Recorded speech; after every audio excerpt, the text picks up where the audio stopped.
West Ham gaffer David Moyes spoke last week following new star signing Kalvin Phillips' debut performance in a 1-1 draw with Bournemouth. He said people need to lay off for a while and let him get back to full match sharpness. I'd hope everybody would have read into my words when I said that in my press conference. I said that, look, I think you might need to give him a bit of leeway, give him a chance to get back into it. And look, it was that. I thought he got better as the game went on, but obviously you could see he was a little bit behind it with the speed of the game. We've got Kevin Nolan here, so we can get his views. Firstly, before we talk about performances, etc., has he settled in? What kind of character is he like? Did you know him before he got there? No, I didn't know him before I got here, but obviously I heard real good things from Dec. Obviously, me being close with Dec and working well with him for a few years, he texted me a couple of times just saying, look after Calv, he's a great lad, you'll enjoy working with him. And I've thoroughly enjoyed the first week or so, two weeks now as he's been with us. And yeah, Gaffer said it there, we've just got to give him time. Just speaking off air with Andy there, when you haven't been playing, when you haven't had that week in, week out, and you come and then it's, sometimes it just takes that little bit of time. He's trying to get to know us as a unit, what we want, because we're going to be totally different to what Man City are. So he's just finding his feet, and I'm sure once he does, he's going to be an absolute tremendous signing for us from now to the end of the season, really. I'm really looking forward to it, and to be honest, I can't knock him. He's a great kid. He wants to work hard. You could see he was really upset after the weekend. He feels like he's probably let himself down in terms of.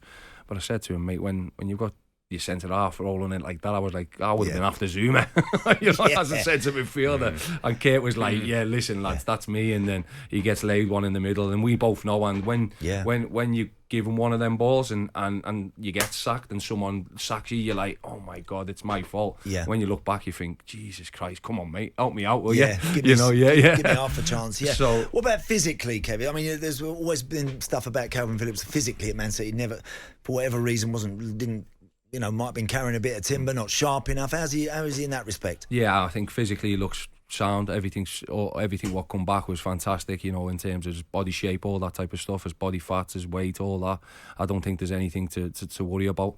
I think it's just that general sharpness, and and that'll come just more and more games. The more and more he works with us, the more and more time he gets on the field.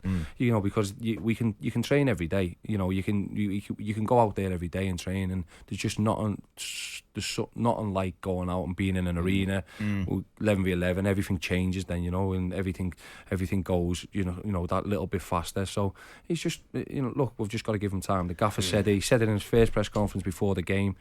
And we'll continue to say it. We've got his back. He's got our back. He's come to do well for West Ham, do well for himself, and I'm sure by the time the loan's finished, we'll be singing his praises again. Kev, how often they get weighed nowadays, the boys? Every day, mate. Every day. Every day. Every day. Yeah, I told you. Yeah. And every day. Every day, yeah. We were once a week. Yeah, you once a week, yeah. Kev? Well, we went to virtually every day with Sam. Every day? Every day, yeah. Are they serious questions? Are they naked? Pants? Full kit? Yeah, just in your pants, yeah. Just in your pants? Yeah, so just before you go, as soon as you come in, there'll be someone there waiting for you, one of the We used to be once a week, and so, of course, you get on the scales, and if you see you're 2 or 3 pound up on last week, I used to say to the physio, in the sauna, yeah. I'll give you 20 quid, put me down for... Because I was 12-11, 12-12. Yeah. What would you pay for that now? I remember. Right, yeah, exactly. I'll tell you the story, and right, and what are you saying there? And when I first broke onto the scene, a lot of all the pros then, and the lads, and Andy was saying if you're over a bit overweight, you get the lads going to the physio. There's 20 quid, What's a bit overweight? What's a worry? 3 or 4 pounds. Yeah, if you carry 3 or 4 pounds. Wow. So it could only be a couple of kilo, but. Obviously every Monday wearing it and or it could be every Friday, whatever was Fridays. I think it was Fridays. It was Fridays actually, because it was Toddy who was the manager, and I probably said his name earlier, so I'm not going to say his name again, but he obviously his weight used to fluctuate quite a bit throughout the week, and obviously he was a London boy, lived in going up and down anyway. I remember him. And I've come in one Friday morning, and I was training with the first team, so obviously done all the first team bits, but obviously doing the boots as well. And the sauna, and I noticed him walking in with a bike into the sauna. I know. So this is a Friday before a game, bike. An exercise bike. So he's in there with a full wet top on, sweating himself out to get himself down, so that he was at the normal weight. How dangerous is that? Exactly.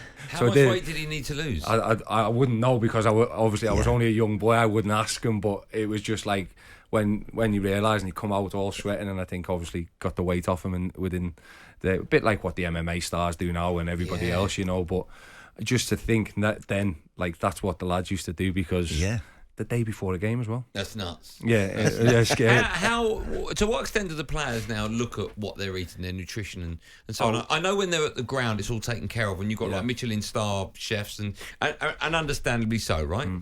What about when they're at their home life? Do you guys check in with if they're married or their girlfriends, or they cook on their own? Do you say to them, what are you eating when you get home? What's the deal there? What you find now, mate, is that a lot of them have their own chefs who come in and prepare the food. Yeah. So they have all the food prepared. So I think at home? Yeah, at home as well. So they'll have someone who comes in during the week, and then they'll map out their food for the week.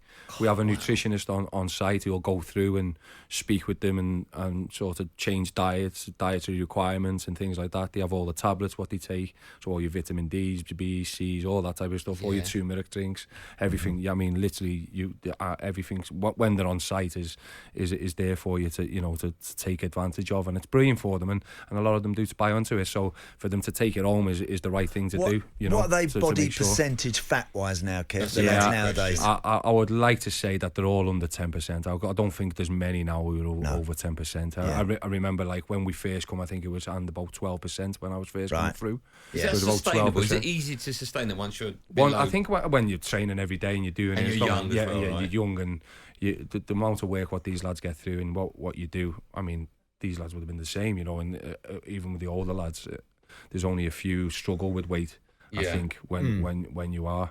Can I ask, right, a serious question is how much of it can you pick up on? So for argument's sake, right, I try and look after myself, right, and I go to the gym maybe 5 times a week just to put in, you're not meant to laugh at that, I genuinely do, right? Would you watch a telly when you're there on that?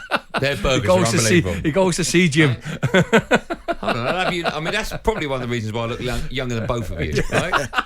But last night, for argument's sake, right, I got home, I had dinner, a packet of crisps, and some Maltesers. Oh, you can't beat that. You can't beat that. You right? can't. Nice cup of tea as well. At the level we're talking for your lads, like under 10% body fat, does that get picked up? Would that make a difference to players? Well, to be honest, when I was playing, like the difference, and Andy will tell you the truth, like it's unbelievable, because you're in a zone that you just can't eat it. You know what I mean? You just know you can't eat it because it's not like salt vinegar. Walkers, I mean, they're the best, right? Yeah. We know how hard they are to put down.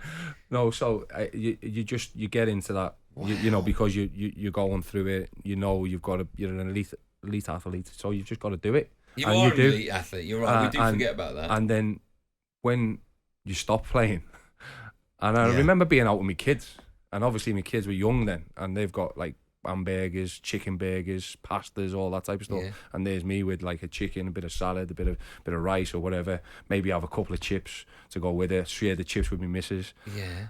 And then the kids are there, and I'm looking at them. Oh, I'd love to have a bit of that, but you can't. But then as soon as I finished, I was like, I'll have a bit of that. I'll have a bit of that. And then all of a sudden, I'm about 4 stone heavier. So it just it changes mentality. It's just like Christmas. It's a little tweak, Your first Christmas when you pack up. Oh, it's just like. So on Christmas Day, you're not having the turkey with the roast potatoes. Oh yeah, you do have it, but you just have it into moderation. Yeah. talkSPORT Drive. Super opinionated sporting debate. Monday to Friday afternoon from 4 on AM, on DAB, via the talkSPORT app and on your smart speaker. talkSPORT.